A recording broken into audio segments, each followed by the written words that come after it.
People on the spiritual path ఆధ్యాత్మిక పదంలో on that ఉన్నవారు day ఈ రోజున have a certain amount of sadhana and కొంత certain సాధన, certain కొన్ని reorientation పనులు that they do within చేసుకుంటారు. themselves. తమలో తాము Even at Isha, కొన్ని it's a పనులు significant చేస్తారు. day. ఈశాలో కూడా అది But ఎంతో this is the ముఖ్యమైన రోజు. Mahashivratri. కానీ ఇది This Mahashivratri. comes in February, March. ఇది ఫిబ్రవరి, మార్చ్ కాలంలో Is మాఘమాసంలో వస్తుంది. most powerful of the Shivaratris, so it's ఇది referred to as అన్ని శివరాత్రుల్లోకెల్లా ఎంతో శక్తివంతమైంది. అందుకే దీన్ని మహాశివరాత్రి అంటాము. on this day, because of దీని the planetary అర్థం position ఏమిటంటే of the ఈనాటి రాత్రి గ్రహస్థితుల వల్ల, సూర్యుడితో చంద్రుడితో మనకున్న సంబంధం వల్ల ఏం జరుగుతుందంటే సహజంగానే శక్తి పైకి ఉప్పొంగుతుంది. మీకు తెలిసినట్లుగా that it is at a certain angle, భూమి at a tilt. ఫ్లాట్గా తిరగడం లేదు. అది కొంత వంపుగా ఉన్న అక్షం మీద తిరుగుతోంది. కొద్దిగా ఒరిగి ఉంది. అలా కొద్దిగా ఒరిగి తిరగడం వల్ల ఒక అపకేంద్ర శక్తి ఏర్పడుతుంది. Being on the equator, it is ఇది approximately on the 11 degrees. భూమధ్య రేఖ మీద ఉండకుండా 11 డిగ్రీల అక్షాంశం మీద ఉంటుంది. Right now, where you're sitting ప్రస్తుతం here, the మనం ఇక్కడ వెల్లియన్గిరి పర్వతాల దగ్గర కూర్చొని ఉన్నాము. sacred mountains, ఈ పవిత్రమైన race, which పర్వతాలు ఇవి అనుగ్రహ వెల్లువ. ఇవి నన్ను, నా జీవితం in the presence of అంతా Dhyanlinga నాతో పాటు ఉన్నాయి. ప్రస్తుతం మీరు ధ్యానలింగ ఆది యోగి సమక్షంలో కూడా ఉన్నారు. మీరు ఖచ్చితంగా 11 డిగ్రీల అక్షాంశం మీద ఉన్నారు. So the spin of the earth ఈ and the భూమి position of the moon today ఎలా creates తిరుగుతోంది, ఇంకా when there is a natural చంద్రుడి గ్రహస్థితులు ఒక విధమైన శక్తి ఉప్పొంగేలా చేస్తాయి. able to move by ourselves, శక్తి ఉప్పొంగుతున్నప్పుడు, ప్రకృతి మనకు అలాంటి అవకాశం కలిగిస్తున్నప్పుడు మనం దాన్ని ఉపయోగించుకోవాలి. a month ago we are ఒక నెల రోజుల క్రితం అందరూ పతంగులు ఎగరేశారు. నేను కూడా చిక్కబళ్ళాపూర్ వెళ్ళాను. అక్కడ బెంగళూరు సన్నిధి ఉంది. flying a kite. నేను కూడా ఒక గాలిపటం ఎగరేశాను. ఇది ఒక కాగితం ముఖ్య, మీకు కావాలన్నట్టుగా ఎగురుతుంది. ఎందుకంటే కాస్త గాలి వీస్తోంది You కాబట్టి. can make it fly the way you want. ఒక కాగితం ముక్కను కూడా మీకు కావాలన్నట్లుగా That would ఎగరేయవచ్చు. అదే గాలి లేకపోతే అలా జరగదు. నేనేం చెప్తున్నానంటే సహజంగా ఉన్న శక్తులు అలాంటివి అని. kind of human being ప్రస్తుతం అవి ఉప్పొంగుతున్నాయి. మీరు ఎలాంటి వారైనా సరే మీరు అంతర్ముఖంగా కదలవచ్చు. మీరు ఒక స్థాయి నుంచి మరొక స్థాయికి వెళ్ళొచ్చు. ఇలాంటి అవకాశం ఉంది. to become just of wakefulness. అందుకని ఇది కేవలం మీరు మేల్కొని ఉన్న రాత్రి కాకూడదు. ఇది మీకు మేల్కొలుపు కావాలి. Awakening. ఇది జాగారం కాదు, మీరు జాగృతం అవ్వాలి. All of you watching us on television, a large number of people, TV మీద మమ్మల్ని ఎందరో చూస్తున్నారు. వీళ్ళందరూ నిద్రపోవడం లేదు, కాస్త నిద్ర ఊగుతున్నారు అంతే. వాళ్ళకి మిరాకిల్ ఆఫ్ మైండ్ కావాలి. వాళ్ళ మైండ్ వెలిగిపోవాలి. మీరు అర్థం చేసుకోవాల్సిన ఒక విషయం ఏమిటంటే ప్రతి వారు ఎలాంటి వారైనా సరే everybody has a certain moments of sparkle in their mind. ప్రతి వాళ్ళకి వాళ్ళ మనస్సు ఎప్పుడో ఒకసారి చమకాయిస్తుంది. Once in a way, వాళ్ళ మేధస్సు ఎప్పుడో అప్పుడు మెరుస్తుంది. creatures అలా ఇతర ప్రాణులకు కూడా జరుగుతుంది. గాడిదకు కూడా అలాంటి క్షణాలు ఉంటాయి. for a human being, కానీ మనిషికి అవి human సరిపోవు. being can sparkle at will. మనిషి తాను కోరుకున్నప్పుడు మెరవగలగాలి. You need to keep your ఇందుకు intelligence in a మీరు dynamic mode. మీ మేధస్సును సక్రియంగా, సచేతనంగా అట్టిపెట్టుకోవాలి. Intelligence sleep. అసలు మీ మేధస్సు ఎందుకు పడుకుంటుంది, లేదా అది ఎప్పుడు జాగృతం అవుతుంది?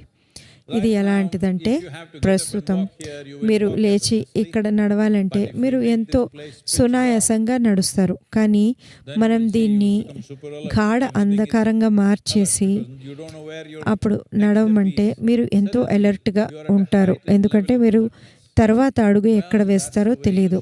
మీరు ఉన్నత స్థాయి ఎరుక కలిగి ఉంటారు.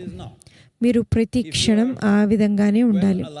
అయితే ఇలా ఉండడం ఒత్తిడి కలిగించదా అంటే అస్సలు కలిగించదు. Psychological activities మీరు and stress. ఒక విధంగా ఉంటే మీ మానసిక we may get exhausted. పరిస్థితి That's a కానీ different అంతర్ముఖ పరిస్థితి కానీ అసలు ఎప్పుడూ ఒత్తిడి కలగదు. Stressfulness భౌతికంగా అలిసిపోవచ్చు కానీ మానసికంగా ఎప్పుడూ అలా జరగదు. machine which is not well aligned ఏదైతే ఏ యంత్రమైతే సమన్వయంలో లేదో అది సంఘర్షణను కలిగిస్తుంది. very soon, its ఎందుకంటే lifespan comes down సంఘర్షణ వల్ల ఘర్షణ వల్ల a well aligned దాని లైఫ్ స్పాన్ బాగా తగ్గిపోతుంది. goes on with so much ease. అదే కందెన ఉన్న Who is not aligned యంత్రమైతే అలా కొనసాగుతూనే ఉంటుంది. దేనికైతే కందెన లేదో అది అంత బాగా పని చేయదు. Languages, please. ఇప్పుడు తమిళ్లో అనువాదం వస్తుంది. இங்கே கூடியிருக்கும் உங்கள் அனைவருக்கும் ஒரு நல்ல செய்தியை சொல்லி என் நல்வாழ்த்துக்களை தெரிவித்துக் கொள்கிறேன்.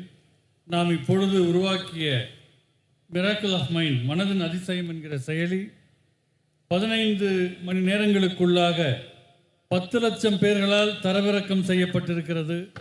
இது ஒரு மகத்தான சாதனையாக கருதப்படுகின்றது. ஆனாலும் என்னுடைய இலக்கு 300 கோடி பேர்கள் அதனை தரவிறக்கம் செய்ய வேண்டும் என்பதாகும். இது தமிழ்ல இருக்குதுன்னு சொல்லுங்க. தமிழிலும் இந்த செயலி இருக்கிறது. மனதின் அதிசயம் அப்படிங்கிற செயலியை தமிழ்லையும் நீங்கள் தரவிறக்கம் செய்து கொள்ள முடியும். உங்கள் கையில் இருக்கக்கூடிய செல்ஃபோன் என்பது உங்களுக்கு ஏதோ தொல்லை தருவதாக, தடையாக, மனநோயை ஏற்படுத்துவதாக நினைக்கிறீர்கள். ஆனால் நீங்கள் நினைச்சால் உங்கள் கையில் இருக்கக்கூடிய இந்த செல்லிடப்பேசி உங்களுடைய மனநோய்க்கு ஒரு தீர்வாக கூட மாற முடியும். எப்படி பயன்படுத்துகிறோமோ அதற்கேற்ப அதனுடைய தன்மை மாறும். தொலைத்தொடர்பு சாதனம் ஒரு சிக்கலுக்கான தீர்வின் சாதனமாக மாறப்போகிறது. இதை மேற்கொள்ளக்கூடியவர்கள் தொலைக்காட்சியில் நீங்கள் பார்த்தாலும் சரி, இங்கே நேரே வந்திருந்தாலும் சரி, மனநோய்க்கான ஒரு தடுப்பு முறையாக அதை பயன்படுத்துங்கள். அதை குணமாக்குவது மருத்துவர்கள் கையில் இருக்கலாம், ஆனால் வராமல் தடுக்க உங்களால் முடியும். இந்த எந்த தலைமுறைக்கும் இல்லாத ஒரு சிறப்பு நமக்கு இருக்கிறது. உட்கார்ந்த இடத்திலிருந்து கொண்டு உலகத்தோடு பேசக்கூடிய ஒரு வாய்ப்பு நமக்கு இருக்கிறது. நாம் விரும்பும் விதமாக இதனை கையாள வேண்டும். மகாசிவராத்திரி என்றால் என்ன என்று ஏற்கனவே பலமுறை சொல்லியிருக்கிறேன். ஒரு வருஷத்தில் 13 சிவராத்திரிகள் உண்டு. அமாவாசைக்கு முந்தைய நாள் சிவராத்திரி.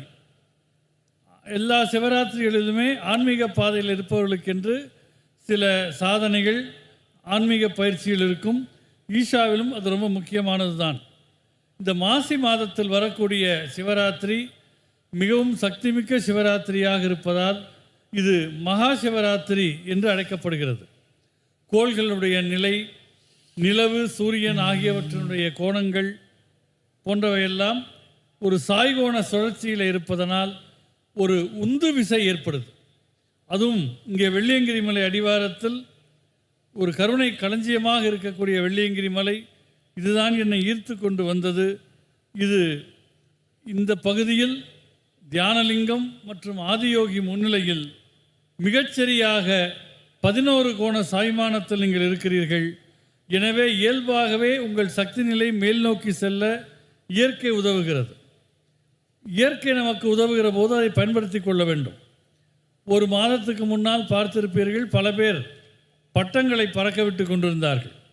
நானும் நம்முடைய பெங்களூருக்கு அருகே இருக்கிற சிக்பலாப்பூரில் நம்முடைய சந்நிதிக்கு சென்றிருந்தேன். அங்கே நான் பட்டத்தை பறக்க விட்டேன். பட்டம்னா என்ன? அது ஒரு காகிதம். காற்று கொஞ்சம் உதவினால் அந்த காகிதம் உங்கள் விருப்பத்திற்கேற்ப பறக்கிறது. ஏனென்றால் இயற்கையினுடைய உதவி இருக்கிறது. அதே போல மேல் நோக்கி நீங்கள் வளர்வதற்கு, உள்நிலையில் வளர்வதற்கு இயற்கை இங்கே உதவியாக இருக்கிறது. எனவே இது வெறுமனே விழித்திருக்கும் இரவாக இல்லாமல் விழிப்புணர்வு மிக்க உயிராக இருக்க வேண்டும். எல்லோருக்கும் அவர்களுக்குள்ளே அவர்கள் மேதமை பளிச்சிடக்கூடிய நேரம்னு சிலது இருக்கும். மனிதர்கள் நினைத்து கொண்டிருக்கிறார்கள் அவர்களுக்கு மட்டும்தான் என்று. எல்லா உயிரினங்களுக்குமே உண்டு.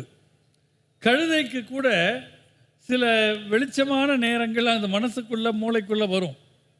ஆனால் மனிதன் விரும்புகிற போதெல்லாம் அதை இயக்கக்கூடிய தன்மையில் இருக்க வேண்டும். அறிவு எப்போதும் ஒரு செயல்தன்மையில் வைத்திருக்க வேண்டும்.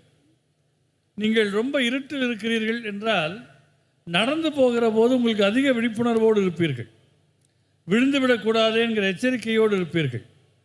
அதே விழிப்புணர்வு எல்லா நேரத்திலேயும் இருக்கும் என்று சொன்னால் அது உங்களை எப்பொழுதுமே ஒரு விழித்த அறிவு நிலையிலேயே வைத்திருக்கும். இதனால் அழுத்தம் ஏற்படுமா என்றெல்லாம் சில பேர் நினைக்கலாம். அது ஒரு அழுத்தமும் கிடையாது. உள்நிலையில் ஒரு சமநிலை, சீர்கோண நிலை இருக்கும் என்று சொன்னால் எதுவுமே அழுத்தம் தராது. வேண்டுமானால் உடல் அளவிலே கொஞ்சம் களைப்பு இருக்கலாமே தவிர இதில் மன அழுத்தம் ஏற்படுவதற்கு வாய்ப்பில்லை. எங்கே உள்ளே சமநிலை இல்லையோ அந்த எந்திரத்தில் ஒரு உராய்வு ஏற்படும். நீங்கள் தொழில்நுட்பத்தில் கூட பார்ப்பீங்க, எந்திரத்துக்குள் எல்லாம் சீராக